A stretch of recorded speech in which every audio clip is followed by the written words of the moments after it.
Right. It says that it's live. I'm waiting on my iPad to see if it's actually going live. Okay, it looks like it's starting up now. It's always a little annoying. There's like a 15-second delay, and then when I click start streaming, there's an extra 15 seconds or so. So now, whenever I'm talking, there seems to be about a 30-second delay before I can actually see responses in the chat or see what I'm doing on my live screen on the iPad. So looks like everything's working at least. So let's get started today. Last week we left off after starting to do a couple migrations. There were a few errors. I know that we opened 2 issues in the GitHub issue tracker. One of these errors was something about a filter migration, but that was not a big deal. It was just a notice that we might be able to ignore. But there was also something that said field discovery failed, and that was a little more alarming because it actually stopped the migration. But for today, I think the first thing I want to do, since we're getting to a point where we have some code that's running and somewhat stable and that I can keep reinstalling the site and I can get back to this stage, I want to start making sure that whenever I make a change, I can have that change automatically be tested so that I can make sure I'm not going to break something by making some change to the site.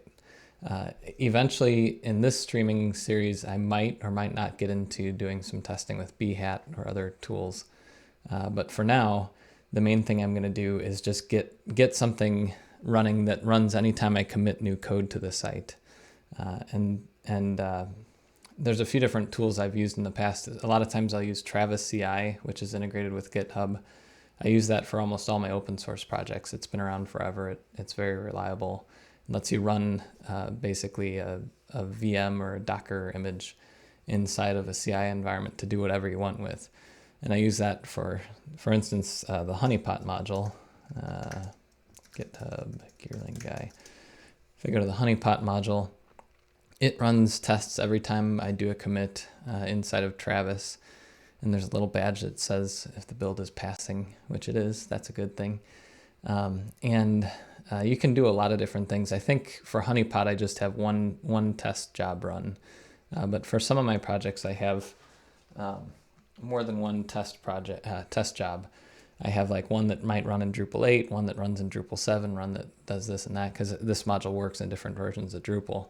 One that tests it one way, one that tests it another way, and you can have those jobs run in parallel so they're still really fast. And with Travis CI, the way that you configure those tests is in a file called .travis.yaml. And GitHub Actions is very similar to this. And GitHub Actions is something that was set up, that was started by GitHub a few years ago, or maybe a year or two ago. I don't remember. It's 2020, and I'm still trying to, I still think it's 2019, which puts my point of reference all off the map. But GitHub Actions does a similar thing to Travis, and it's built into your GitHub projects and pretty easy to use. But I've never used it for a Drupal project, so let's. The first thing I want to do is get the CI stuff set up so that anytime I run a commit, or anytime I push a commit up, it runs the tests. And also if I set up a pull request, like let's say I'm working on something over the course of 2 or 3 weeks of these live streams, and it's a big new feature that I'm bundling up. I want to make sure that I can test that. And the best thing about CI is that you're testing it in a way that you know is supposed to work and also should have worked the day before, the week before.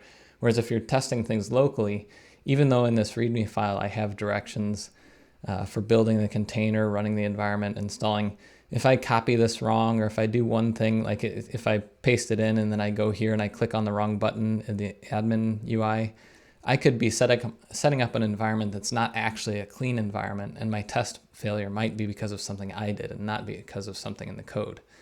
So it's always nice to have a clean CI environment and test runs. So I'm going to create a new issue for this. I'm going to say use GitHub. That's interesting that my little avatar is not loading there. GitHub Actions. I really hope that GitHub doesn't go down in the middle of this. It did a couple days ago while I was working on some Ansible stuff, and that always creates a fun day. Use GitHub Actions to run some basic CI tests for the site. And I'll leave the comment blank there. So I'm going to use GitHub Actions to basically install the site. So it'll do a composer install, and it'll build this container image, and it will install the site, and we'll maybe for now just load the home page and make sure the home page works. In the future, we could also add things like running the migration and making sure it's working, that kind of thing. So that's going to be our agenda for now. I hope that we can get pretty far along with this. Let me make sure git status. I have no changes in my local code base. And also, if I'm working on a team, I'll often do a git pull and check for any changes upstream. And git remote-v. So this repository, I just have my upstream or origin branch is my jeffgaling.com. But if I was working on a fork of it, then I would have an origin and an upstream, and I can synchronize the two. I might or might not get into that at some point during the series, but that might be a good topic for another video altogether, how I manage working with team-based projects or open source projects working in forks. Anyway, let's get back to GitHub Actions. So I'm going to look up if anybody else has done install Drupal in GitHub Actions and see if there's something I can build off of. So it looks like there is some stuff about, there's something about Travis CI job for somebody using Drupal to GitHub Actions. So let's see if there's some good information in here. There's the Travis CI, so you can see it's similar to the configuration I use. This is extremely simple, just running composer install and then running a composer command, composer test and composer PHP CS. Excuse me. All right, so let's see. So we'll need so if I go to the GitHub Actions PHP, let's just start there. Setting up PHP action. This one looks like it's used by a lot of people. So GitHub Actions is composed of like different I guess it's called actions that you can run to set up an environment. In this case, it's going to set up a PHP environment. There's ones for Python and Ruby and all kinds of languages and things. And you can put those together, and then you can run scripts in your repository. So you could run composer install and composer test or whatever kind of commands you want to set up with composer, or you can run drush commands, that kind of thing too. So what I'm going to go ahead and do is I will set up this PHP action. It has PHP 8.0 even. We're going to be on PHP 7.3. I think that's what I'm using in my Drupal Docker image. Let's see if that's what I'm using. Drupal container. Let's see, this is using, yeah, Apache 7.3. So we'll use 7.3. PHP extensions. Usage. Okay. So we're going to just specify the PHP version. We don't need anything special for now. And oops, let's go to this page. So this is talking about using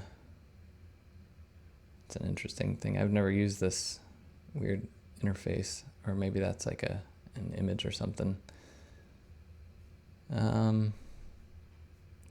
This page is not as helpful. I'm just going to build my action using text. So I'm going to go back to GitHub Actions and go to their documentation, find a quick example. GitHub Actions, workflow syntax. I don't care about that. I just want examples. A quick example, getting started maybe.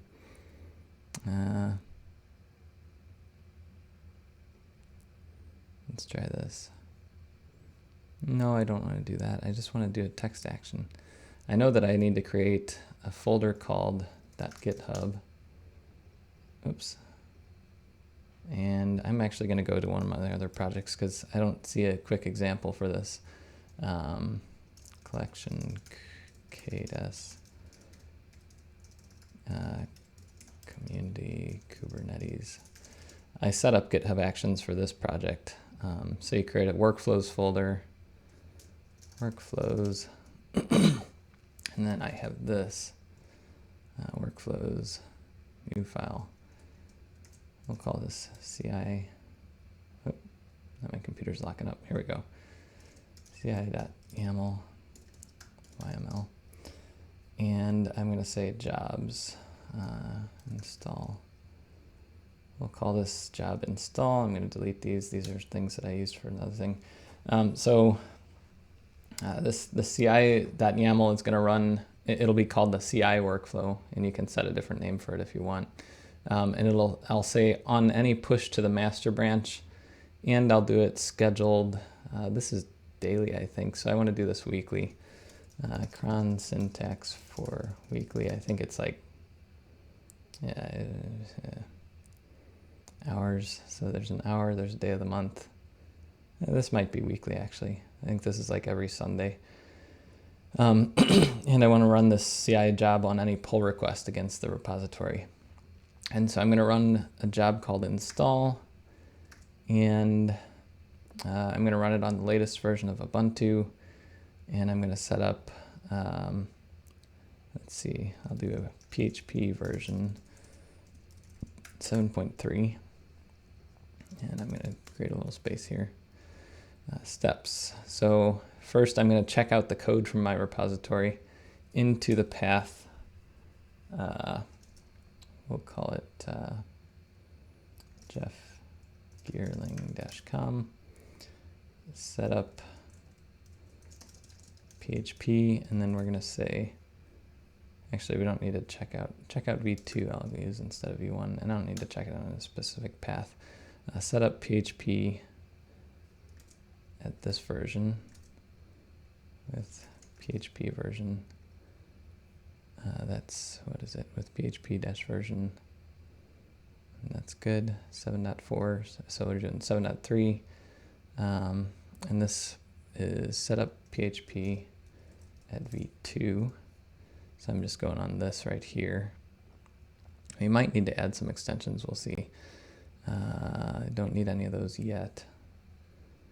And then I'm going to, let's see, Composer. Is there anything in here about, so it has Composer. That's good. Okay, so we're going to just run that. Name, install dependencies, run Composer install, and let's see. All right, so we're going to have everything installed in here, and then I'm going to say name build container, run Docker. I think it should have Docker available. So I'm going to do this, run this, and then I can delete that. Name,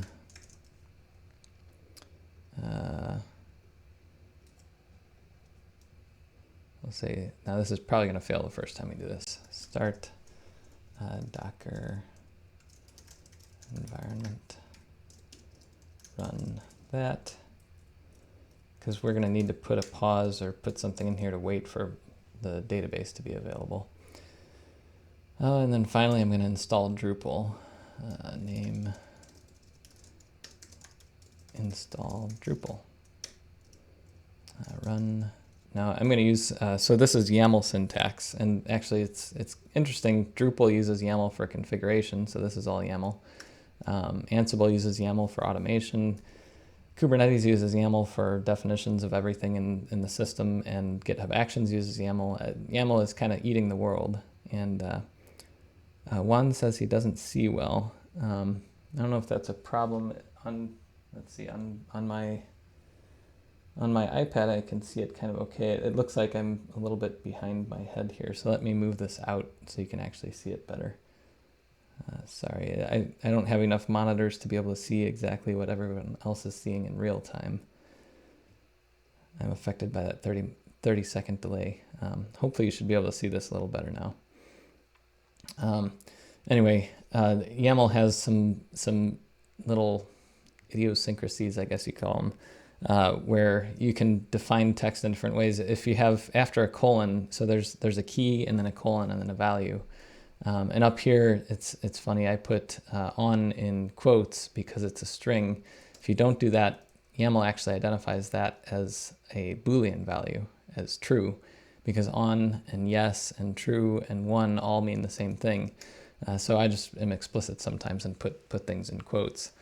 But anything before the colon is the key, and anything after the colon is the value.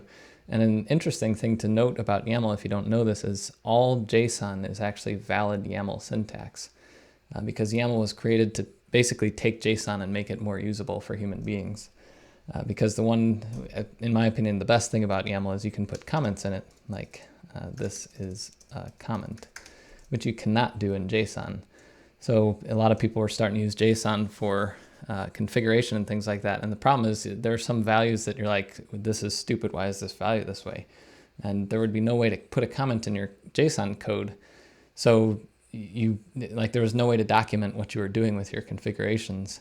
So when YAML started being more popular, this is one of the best parts of it for me, is that I can put comments about why things are certain ways, that kind of thing. Anyways, one of YAML's idiosyncrasies is the way that you can put a long string value. So this is the command that I am pasting from my README file here, and it's very long, so it's hard to tell what's going on. So I'm going to break this up over multiple lines, and the easiest way to do that is use this little, I guess that's a close bracket. That tells YAML to look for a multi-line scalar value, which what it will do is we'll take every indented line after that. And so I'm going to take this, I'm going to say site install minimal. Every line after that part, let me give myself a little space here. And what it will do is it will put these lines together with one space between them. And I think it'll also put in a new line at the end unless you put this little dash here. The dash says chomp off any new line characters at the end. So it's a good habit to put that in there. Otherwise, sometimes it can cause unexpected surprises. Other times, if you want that new line, you obviously would remove that. But that's called the chomp indicator or something like that. There's a lot of fun names in the YAML world. And the only reason I know all these things is because I've written probably like 10,000 pages of YAML stuff in my life. And so I have to know all these weird idiosyncrasies of YAML. And also I just realized I have the chat hidden away, so let's see. Okay, Juan says he can see things, so that's good. So anyway, that's how I'm going to do this long command, so I can still kind of read it without having to scroll too far to the right. And we'll see if this probably won't work, because this command will exit out before the database is actually ready, and then it's going to try to install Drupal. But I just want to see if this works at all. So this is how I do things. I usually throw something up there. I know it's going to fail, but I want to make sure it actually fails instead of doesn't fail and doesn't run at all. So I'm going to do this, save it, go over to my Git repository, check if it's there. Okay. Git add, git. Actually, what I'm going to do is do this in a branch. Git checkout -b, GitHub Actions. Git commit -m, add CI workflow for GitHub Actions. Okay, so I've committed this new file. I'm going to git push. So if I just say git push, it's like, oh, this is a new branch, it's not there. So what I'm going to do is I'm going to git push -u is short for upstream, set upstream, origin, GitHub Actions. And that's going to put a new branch in my repository. The reason I did that is if this starts getting a little haywire and we're spending too much time on it, I don't want to waste too much time on getting the CI set up today. It's not directly related to the migration process. So doing this in a branch lets me work on it there. And if I want to go back to just working on the migrations without the finishing all the CI work, I can say git checkout master. If I do that, this file actually is not in the repository anymore. So if I can switch back to that work by saying git checkout GitHub Actions, and now you can see that GitHub folder came back. So here it is again. And if I go to the repository, I should have added in that git. I'm gonna change the git commit message so it shows up in this issue. Right now I don't see a reference to this issue from that code that I just checked in. So I'm gonna say git commit amend, and that's gonna open up the previous commit in my editor of choice, which I use Vim, but you could use other editors too.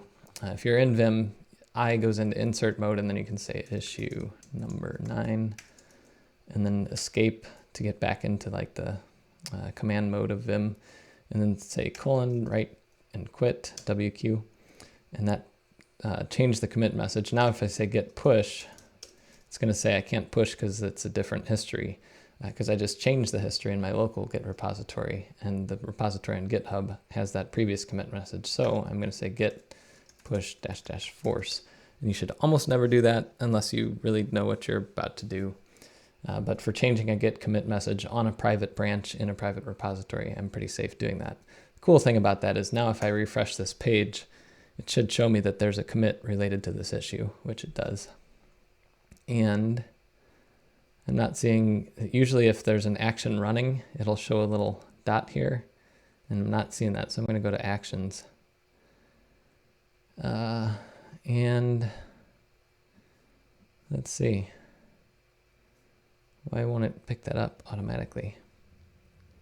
Maybe I have to turn it on in here, actions. Enable local.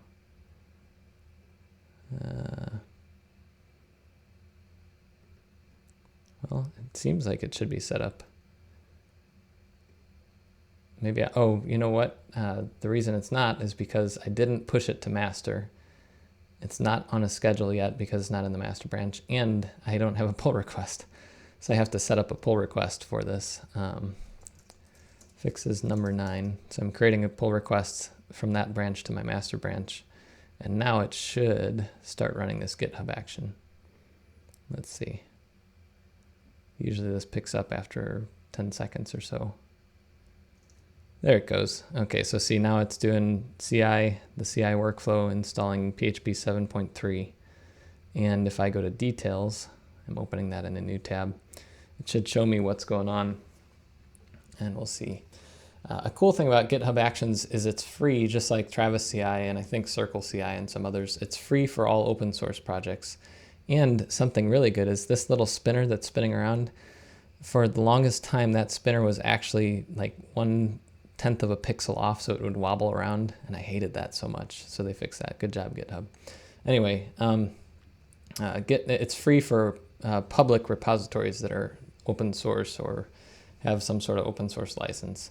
So I've used it for a number of other projects. So you could see earlier, I opened up the Kubernetes project for Ansible. That one's using it. So this is annoying. And you can also use it for private repositories. I think it's restricted to like 1,000 minutes per month. So if you're doing it for a big project with 20 people working on it, you might need to pay more.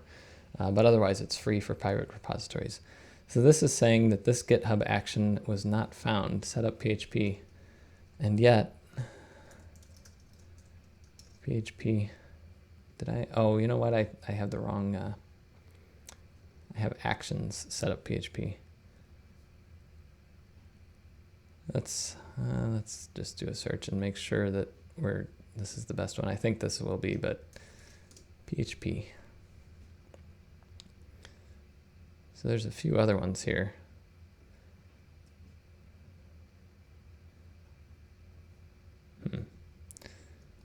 Set up PHP.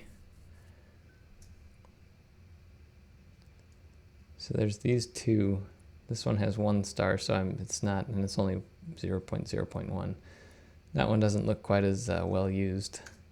So we'll stick with this one, but this needs to be, it needs to be the right thing. I should have copied and pasted this, but I didn't.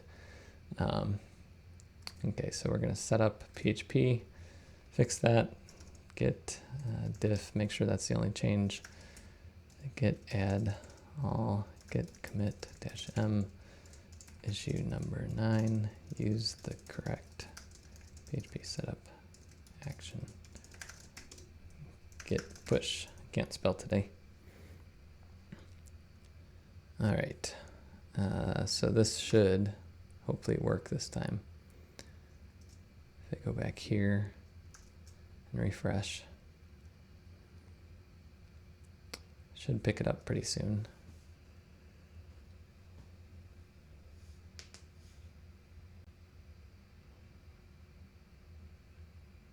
Doesn't seem to be picking up the new run here. While it's doing this, so I'm going to go ahead and jump back into the migration process, because the CI process can take a little while sometimes, especially when it's doing composer install and all that. So I'm going to go back in and run the migration and see where we can get on the other issue that we were hitting that caused the migration to fail. So I have the site running. I'm in it over here, and the content listing I think is empty right now because it hasn't migrated anything. Excuse me. I'm going to grab a drink of water as well. My throat's getting dried out. And I'm going to run that migration, the full migration, and see if it gets stuck. Oh, I need to log into the container, so I'm going to create a new tab here, docker ps jeffgeerling.com. So I'm going to jump into this container, and I have a Docker shortcut that basically runs docker exec-it this bin/bash. I have a Docker, or I have a bash or a ZSH alias called denter that I use to get into a container quickly. And I'm going to run this migrate import command, and we'll see how far that gets. While that's running, let's go back here and see, whoops, let's go back here and see if it ever started running this action. I don't see why it's not running. It's kind of annoying.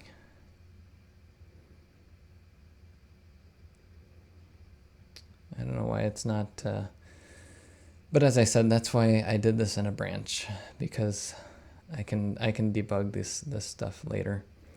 For now, I'm going to say git checkout master. Let's get back to that branch. We'll hide the CI stuff. We don't need to see it right now. And we'll get back into the migration, which has taken its merry time here. Okay, so now it's going.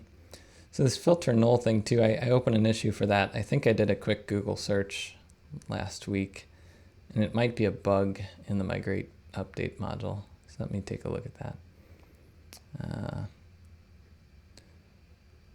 So as with all things, we'll just Google that and see what we find.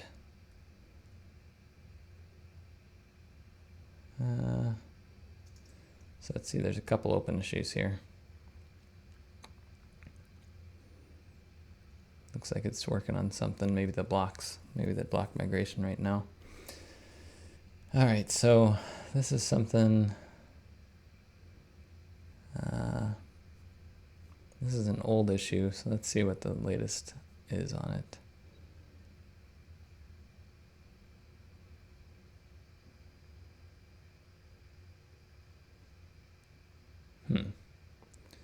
So it looks like some content might have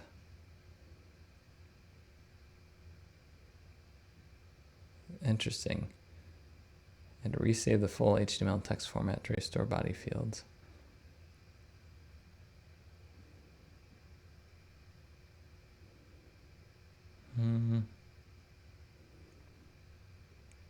Looks like that's the other issue I found on Google.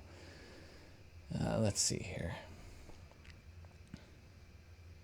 All right, so it looks like it had an issue with that, so we'll get into that in a second. So this is the other filter null thing. So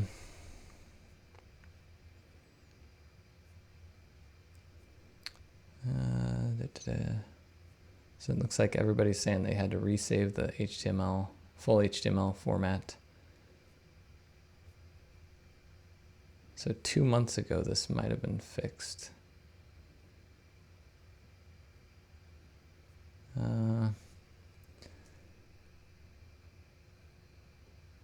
My case, it seems, so PHP filter and then resaving. So it looks like there's a couple filters that happens to. We'll have to figure that out later. And it looks like there were 5 filters. So this is the messages here. There are 5 filters created in Drupal 8 from Drupal 7, and 2 of them had this filter issue. So one thing that I can do is go to jeffgeerling.com. This is the live site. And I'll go to, where is it? Content authoring text formats. So I'm going to see what I have here. It looks like there's Markdown. This one might be the one of the 2 causing it. There's Untouched. I think I used that back when I still would throw some JavaScript and things in a post. There might be a couple pieces of content with that filter format. Plain text should work, and filtered and full probably are working. So I'm guessing it's this Markdown and this Untouched filter. So since I use Markdown for all my blog posts, that's probably the most important thing to get fixed at some point. My guess is that if I install the Markdown module, maybe that'll go away. Let me actually, so this is another thing that I normally do if I'm looking into an issue, but I'm not going to necessarily fix that issue right now. I'm going to put in my issue over here, it looks like 2 out of the 5 input format filters. Is that what they're called? Text formats. Text format filters are causing this issue. My guess is it's Markdown and unfiltered formats. And then I'm going to put that screenshot in here. C related Drupal.org issue. Oh, I couldn't process that file. That's not nice. This issue is this URL. Okay. Try again. Let's try this again. Upload screenshot. That's not working. Okay. Let's try changing the name of this. Filters Drupal. Uploading, and it's not working. So since I can't upload a screenshot to GitHub right now, I wonder if GitHub is having an outage or something. Comment, does that work? Oh, you gotta be kidding. Let's check GitHub status. Of course GitHub has issues while I'm doing this. Luckily we don't rely on GitHub for everything. Degraded. Issues, PRs, and projects is degraded. Of course. Well, that's wonderful. Okay, so this is another argument in favor of sometimes not using GitHub for everything, but generally speaking, they're up. But of course, at the most important times, they're down. So anyway, I'm just going to leave this comment in here, and I'll come back to it later. So let me get back to here.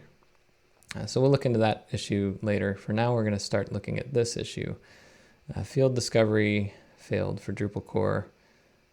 Field project type with no type. So this is the field that it looks like it's having. So there's actually a few. Field project type, field project images, link, highlight, date. So these are, and field tags and field images. And the comment entity type doesn't exist. Okay, so there's all kinds of issues here that we're running into. Let me make sure. Yeah, so it's seeing them all in this issue. And here's, so after last week, I also dropped this link in here. I found this when I was looking into issues with Drupal 7 to 8 migrations. If I go here, it's good to know that certain things are just going to be broken.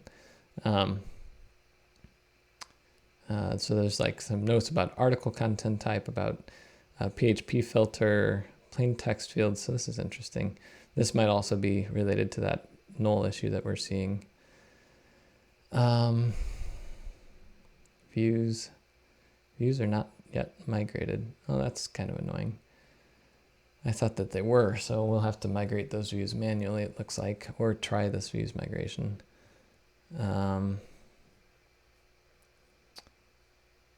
Okay, so there are a few things that we'll have to work through. That's always fun. But I'm going to look at, it might be that there's like, so field project type, it might be that there's modules that need to be enabled on Drupal 8 to be able to migrate these. So field project type, I think is just a multi-value select field. So this is my old site, jeffgurley.com. If I go to content type project, I might need to turn on the field UI module. So let me go ahead and do that. Field UI. On my live production site, I always have the UI, most of the UI modules turned off. You can see views UI is actually turned on. So I'm going to turn on field UI so I can check what type of field this is. Refresh this. Manage fields. Field project type is a term reference, which should work unless maybe the taxonomy module is not turned on in Drupal 8 by default. So let me go here. I'm going to go to extend, see what modules Drupal 8 has set up. And it might just be that there's a bunch of modules that I need to turn on for these different field types. Taxonomy. Taxonomy is turned off, so that could be that issue. So I'm going to turn on taxonomy. Let's see what other fields we had in this list. Field project type, field project images, and that is an image field. So let's see if maybe image, field UI, image. I don't need responsive image. Oh, field types, image. We definitely need that. Okay. Let's see, what other fields are we having this? Field project link. So that's this, and that's a link field, and there's a link module, so we need that. Field project highlight, highlight a Boolean. Now that seems like it would be built in. Maybe that's under the options. I think that might be one of options, because that's like a checkbox as a Boolean. All right, what else are we missing? Field project date. That's a date field, ISO format. There's a date time field. I don't think I need a range. I think this is just a single date. Yeah, completion date. Okay, what else are we missing? Field tags. I think that's in the blog post content type tags. Yeah, and that's a term reference, so that's in taxonomy module that we just checked the box. Field images is an image field. We did that. The comment entity type does not exist. So let's go find, is comments turned on? Comment, is there a comment module? Yeah, comment. Okay, so we're going to need the comment module too.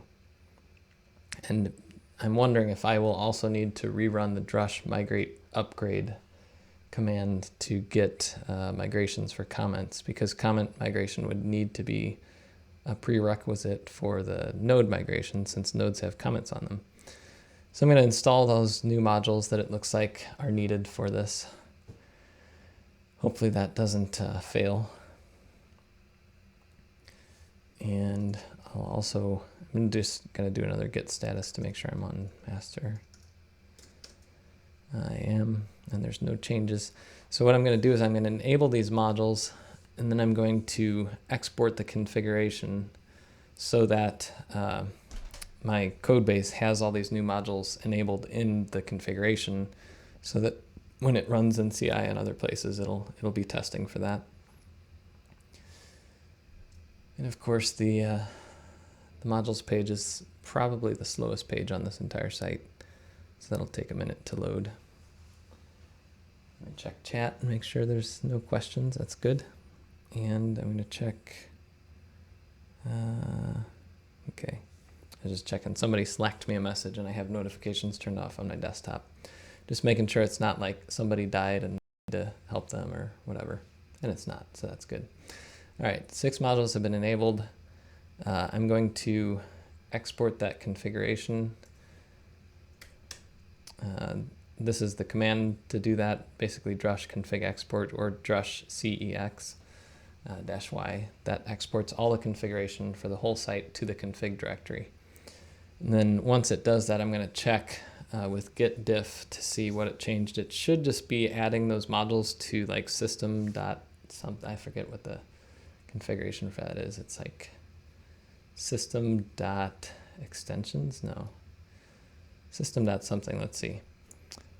So it added some other settings actually, comment settings, a lot of things for comments. It added the Bartik user login block again. That one was, I think, the one that caused problems with the install. So that's kind of annoying. But the core extension, that's what it is. So in core extension, it should have added some new lines for these new modules that we just installed. So I'm just going to say git diff. And you can see here's the core extension. So I added comment, date time, image link, options, taxonomy. So that's the difference there. So I'm going to say git status and see what else has changed. So it's trying to add these two back in. I'm going to manually delete these two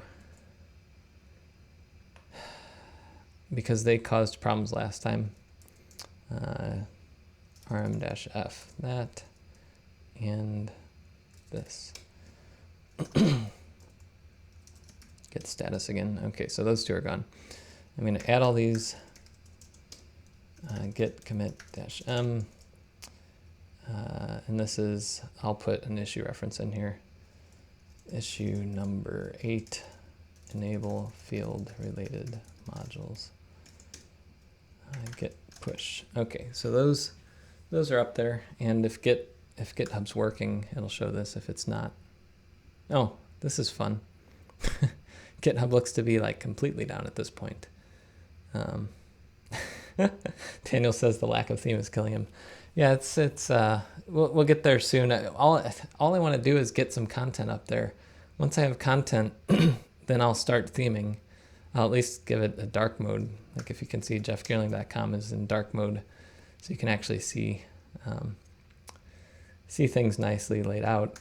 But we'll get there as soon as I get some content. Right now, there's no content on the site, so there's not much to theme.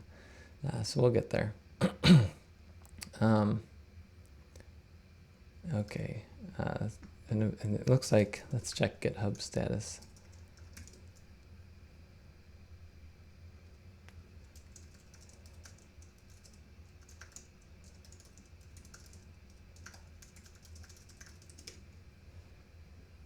Let's check here, GitHub status. Increased error rate. Here we go. API requests, webhooks, issues, PR projects, GitHub Actions. Yeah, I'm seeing that. That'd be so fun if my action actually did anything. Of course it didn't, but that'd be kind of cool if Drupal brought down all of GitHub. It says Git operations are normal, but I'm trying to push. It worked. Is it? No. It worked. Okay, so Git operations, it says normal. I'm saying this doesn't look normal to me. So get your stuff together, GitHub. So unreliable right now. Luckily, we're still not dependent on it. I'm going to go back over here. So now if I run this migration, I'm wondering if this is all going to work. Actually, what I'm going to do first is that drush migrate-upgrade command. Drush, or Drupal 8 upgrade drush. I forget what it is, that page. Upgrade using drush. I'm going to run that command again and see if it gives me any different configuration. So if I go back over to this tab and say git status, there's no changes. I'm going to run this where is it? Drush upgrade. Drush migrate upgrade. And then it's legacy db key. And that would be Drupal 7, I can't spell. Legacy root. So we'll copy this part out. Legacy root is https://www.jeffgeerling.com. That's without a slash. Okay. Configure only. Let's do this, and I want to see if it picks up any new migration configuration since I've enabled those modules like taxonomy and comment and anything else that it sees. Daniel says, should have used GitLab. GitLab, the hosted service. So if you go to gitlab.com, I think, it's had its own share of issues. It's funny though, GitLab is usually up, it's just super slow. Versus GitHub is usually up and fast or just not working barely at all. And right now it's kind of like not working barely at all. If I go to GitHub status while we're waiting here, probably still says we're investigating the issue. Meanwhile, there's a few guys running around with their hair on fire trying to figure out what's going on. Like how degraded is still green. It's like, it's definitely not green because I can't get anything to work right now. Okay, it's doing something. Let's see. It looks like there are some new things. See the taxonomy settings, text settings. I don't know if that's different, but taxonomy settings. There's content types. There's comments. So there's some new comment settings coming out. So there is some new stuff, and good lesson to learn is you need to enable all the modules for all the things that were in your Drupal 7 site before doing a migration. The migration module is not intelligent enough to be able to say like, hey, it looks like you're missing these things in Drupal 8. So if I go over here and say git status, there should be some new. There is no new. Oh, I have to export the configuration to get that stuff. So let me do that. I'm going to export the config again, and it's probably going to stick those two modules that cause problems back in there, or the two blocks. You know what? I'm going to see if I can delete those on my jeffgeerling.com website. Blocks.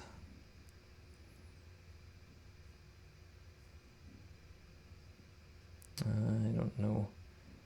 There's Jeff Geerling in 7. I don't even see it enabled, so maybe not. All right, forget that. Okay, it's exporting git diff. Oh, I didn't want to do git diff. Git status to see. Okay, so there's new migration stuff. There's a lot of new migration stuff. What is all this? Taxonomy term, upgrade D7 field. I guess these are all for field things. Node project. I'm going to check this really quick. Node project. So this is migrating the node project, revisions, body, field project type. Okay, so it looks like these are all new things because it picked up that there's all these new fields that it can now migrate. So maybe it also is upgrading these different content types as well. So that's good to know. So it looks like it has all that stuff. I'm also going to remove these two things yet again. I'm just doing this to format them a little easier. rm-f, those two files. And these are all the things that changed. The block field, node project. I'm going to take a quick look at what this is compared to this other file. Because it's weird. So there's migrate plus.migration.upgrade D7 node project. And then there's migrate plus.migration upgrade D7 node project. What the heck does that mean? Does anyone else has done a migration know why there's an upgrade and upgrade? Seems a little strange because this looks a lot like the same. Plugin field link, field project link. Upgrade. Why are there upgrades and upgrades? This makes no sense to me. What did I do here? Migrate upgrade. This really doesn't make sense. Let me diff these two. So upgrade D7 node project. Okay, so these two, I'm going to close the README. What's the difference here? Upgrade D7 and upgrade D7. That's interesting. So this upgrade has the database key. The upgrade one doesn't have a database key. I'm going to do a diff. I have a little utility in Sublime Text that lets me do diffs. Diff with open tab. And that's not helpful at all because did I have a, oh, I have something highlighted, so it's diffing that. Diff. Well, diff with open tab. Okay. So there's a key. This is interesting. So there are a bunch of differences here. I don't know why. It's like it just created an extra set of migrations. You know what I'm going to do? I'm going to go ahead, since I haven't done this yet, I'm going to delete all the migrations. How do I do that? Drush, migrate, delete, migration, configuration, something like that. Delete a migration group.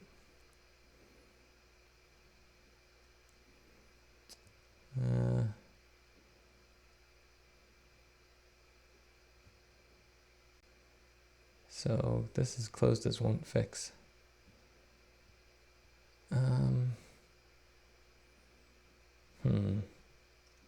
Because I don't want to have two sets of migrations in here. I'm guessing there's like a migrate UI somewhere in here. Extend. Let's go back here. Cybermen upgrades. Let's see. Migrate Drupal UI. No, I don't need that. Is there migrate UI? I don't know. But if I list migrations, drush migrate list, something like that, I'm guessing it's going to show me all these duplicates, and that's not going to be fun. Yeah, this is crazy. Look at all these. So you got upgrade, and then you have upgrade. That's kind of ridiculous. Drush, I'm just going to do that to see what migrate options I have available. Today I don't have a meeting at 11, so I could go over by a couple minutes. I want to get this migration to actually run. Migrate status, I guess. I thought there was a way. Drush. I thought there was a way to list all the migrations available. Maybe that's migrate status. We'll see.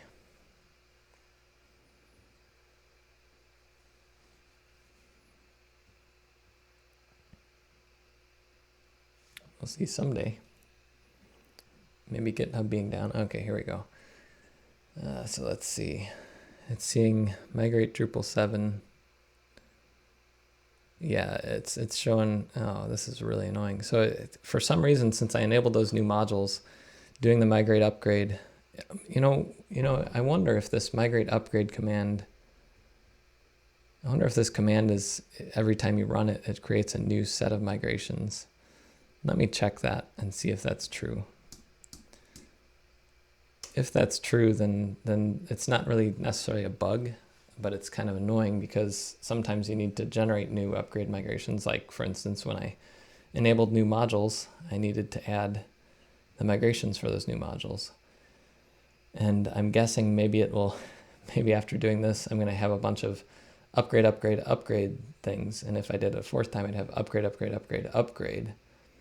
And the problem with that is, like these migrations will have a different UUID, so I'm going to end up with tons of duplicate migrations. I don't really like that. Seems like a weird setup. I can kind of understand. I'm guessing it's a little easier for whoever works on this migration upgrade process to make it not something that you can do over and over again. But I don't know. It makes it a little more challenging to do a migration for any site that's more than, click a button and you're done. Especially if people have modules that require extra modules to be added after they do this. It's hard to guarantee that you have all the right modules on your Drupal 8 site because a lot of modules moved into core, a lot of modules moved into other contrib projects. So like, let's say you're using the address field, I think it was in Drupal 7. unless you're super on top of everything in the Drupal world, how do you know that it changed to simply the address module? I think that's what it is. Address field Drupal 8. Like that's one of like 1,000 different things that's going to go on. So you're going to have to redo this migrate upgrade command quite a bit, and having it so that it keeps adding on. Like, let's see here. Yeah, no, let's see, upgrade, get status. Let's see if there's, maybe it didn't. Maybe it doesn't keep adding upgrade, but it's just a weird user experience. I'll call it that. What I want to do is delete all these migration configurations, reinstall the site. That's annoying, but that's what I'm going to do. And rebuild the migrations, just because I don't want to have all this extra duplicate junk in here. So I think what I'll do is I'll delete all the migrate plus stuff. Delete. And let's see if there's any other migrate stuff. Migrate Drupal. And that could cause a problem, but I'm going to reinstall the site. That's the easiest way here. Just because having all that stuff right at the beginning is going to make me confused and throw me off. So I'm going to reinstall the site from scratch. Juan says, have you re-exported your configuration? Yeah, I did. After the second time you're saying, yeah, I forgot to do that. So it probably would have had upgrade after I exported.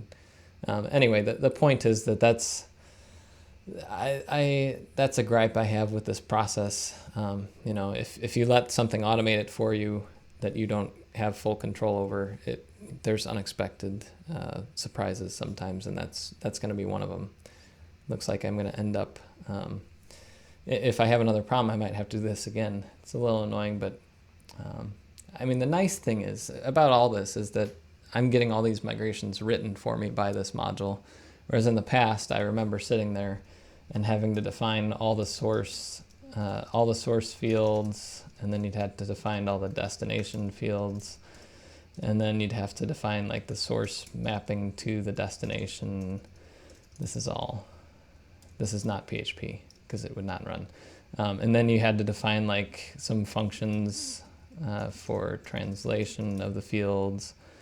And some of the stuff was there were helpers for it, but you still had to map every single field in a migration, and that was a lot of work. I mean, in going way back though, you know, upgrading from Drupal 6 to 7, all the upgrades were kind of run in the update.php. So it was not, it was a lot less complicated in general. But of course, that goes into the whole discussion of how Drupal 7 to Drupal 8 was kind of a re-architecture and all that.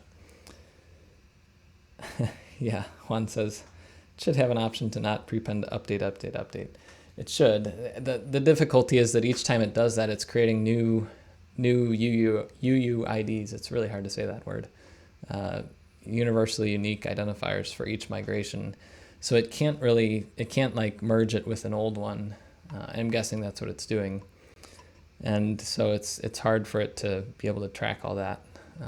And I'm guessing in the code somewhere there's, like, one thing that it could have done is said, like, if there's an existing migration with that same name, append a digit 1 or 1 + 1 is 2, you know, that kind of thing. But instead someone was like, just prepend upgrade again. So after a long time, you're going to end up with like upgrade, user picture field. And it's interesting because at some point you would run into file system limitations probably with the length of a file name at like 250 characters or somewhere around there. On some systems at least. I know in Windows 7 there were a lot of weird restrictions on file naming since it inherits its file system roots from like Windows 3.1 or something. Okay, so it reinstalled Drupal and it actually worked, so that's good. And I'm going to go back over to localhost. That's my site, and we're about at 11 o'clock, so I'm going to go for a couple more minutes to see if we can just run this migration again. Localhost admin, there's the password from Drush. I don't need to store this password because it's going to change again next week. Okay, so we have the site up. I'm going to run the Drush config export just to make sure that our config is all in sync right now. And I'm going to close this config sync directory.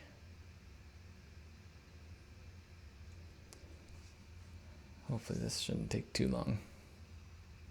Somebody's texting me too. My little messages down there. It's my wife. Just telling me what's going on at their school co-op today. Let's see. Okay, so configuration is identical. Oh, it deleted all these. All right, so I'm going to say git. I'm going to add this, all the deletions I did. Delete all the migrations because I was getting duplicates. Okay, so now we're back to having no migrations, and I'm going to run that migrate-upgrade command again to give me the configuration. That's going to take a little while. So let that run. And actually, I didn't mark those messages as read, so they're still going to show up. Anytime I have these little notifications, I turn off almost every notification everywhere unless there's a direct message or something like that. So anytime I do see a number somewhere down here, my brain is like, oh, you have to check that,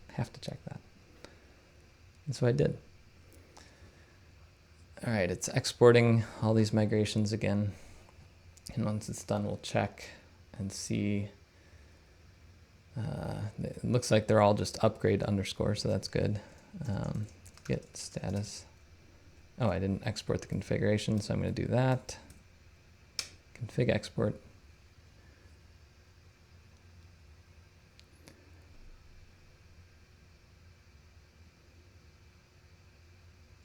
Okay. It's updating all the config, git status. And now we have just single upgrade underscore and not multiple upgrade underscore. All right, git add, git commit -m, re-add the latest exported migrations, git push. Okay. Now, let's try running this migration again. This time, we'll see if it actually goes through all the way. Also, it looks like GitHub is at least accepting Git. Let's check on GitHub status again. Just want to see if it's still having issues. Yeah, looks like maybe. They're monitoring the recovery. Let's help them by throwing some more stuff up here. I'm going to put this up here again. Will it upload? Uploading? Hey, there it is. Okay. Comment. The only risk with when you're doing this while it's doing like recovery and things on GitHub is sometimes it's like, oh, you just posted 7 comments. And it's like, no, I just posted 1. Why are there 7 now? This one, it says you can't comment at this time, but obviously it shows that it posted. When you have a system as complicated as GitHub, their backend software, things can happen that are a little weird sometimes. Let's see if it actually shows up if I refresh the page. Yeah, it is. So I think we're good there. All right. So I'm going to refresh this page and see. Okay, so now it's showing that issue. I went ahead and added all the field modules that were seemingly missing. So it looks like it's doing fields right now. That's interesting. No database connection configured for D7 field instance. That's weird. I'm gonna copy this out. Still getting this error. I also noticed that every time I run the command, what was that command to get the upgrades? This one. every time I run this command, it results in all the new migrations having an extra upgrade prepended to the machine name. So I would end up with migrations like upgrade, upgrade, upgrade, d7 thing.yaml. And that's really annoying. And that's all I'll say about that. Maybe that's something that could be fixed someday. And this is interesting. I just saved it, and it's something is still not working on the GitHub backend, that's for sure. But at least it's showing. At least it looks like it's saving it. We'll see if it's still there next time I refresh the page. It looks like it's doing content now. It's interesting. It's not showing. It shows you what it did after it did it, but it doesn't show you. Oh, my camera light just died. You can still see me though. It's okay. I still have other lights in the room. It was kind of funny because it was glaring in my eyes this whole time, and now it's not, so I can actually see better. So it looks like it's doing content. While it's doing that, actually, we should be able to go on the site and click on content and see the content that's coming in, I hope. There are no content items yet, so never mind about that. Let's see, maybe it's doing comments. If you go to comments, what's in there? It's just a slightly annoying, like I can't tell what it's doing. It's giving me progress, but it's not telling me what migration it's actually working on right now. It's probably going in order, so let's see. Maybe it's not. It's probably going in dependency order. So I don't know what it's doing, and it's taking a really long time. And I think that we might have to end it here. And what I'll do is next week I'm going to have this run beforehand, so we don't have to wait for this, because obviously it's taken absolutely forever.